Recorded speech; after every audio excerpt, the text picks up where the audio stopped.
Assalamualaikum warahmatullahi wabarakatuh. Yuk bocah-bocah nutukake sinaune minggu kepungkur, yaiku basa krama perangane awak. Tujuan pasinaon dina iki, para bocah bisa mangerteni jeneng-jeneng perangane awak ing basa ngoko lan krama. Nanging sadurunge diawiti, ayo padha nembang dhisik.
Saiki ayo diapalno perangane awak liyane karo basa kramane.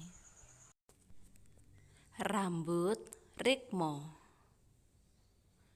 sirah mustaka, kuping talingan, irung grana,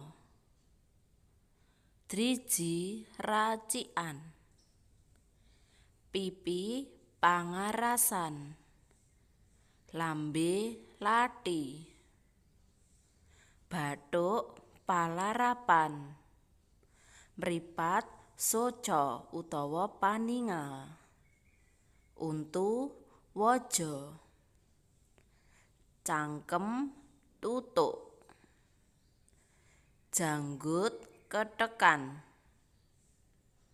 gulu jangga, tangan asta, sikil suku utawa ampean. Yen bocah-bocah kepengin ngerti basa krama perangane awak liyane, bisa dideleng saka kene.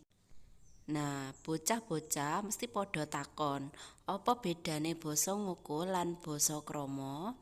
Nah, beda cah. Ning kene basa ngoko digunakake tumrap awake dhewe. Dene basa krama digunakake kanggo wong sing luwih tuwa, contone bapak, ibu, simbah lan liyane. Tuladha panggunakane yaiku aku lara untu. Dene simbah gerah basa ngukune untu kanggo awake dhewe. Dene kanggo simbah nganggo basa krama ya iku waja. Saged nggih? Supaya cepet apal, coba mengko dipraktekno karo ditunggoni bapak lan ibu supaya bapak lan ibu bisa ngoreksi bener salahe.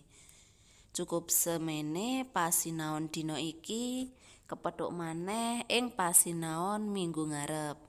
Wassalamualaikum warahmatullahi wabarakatuh.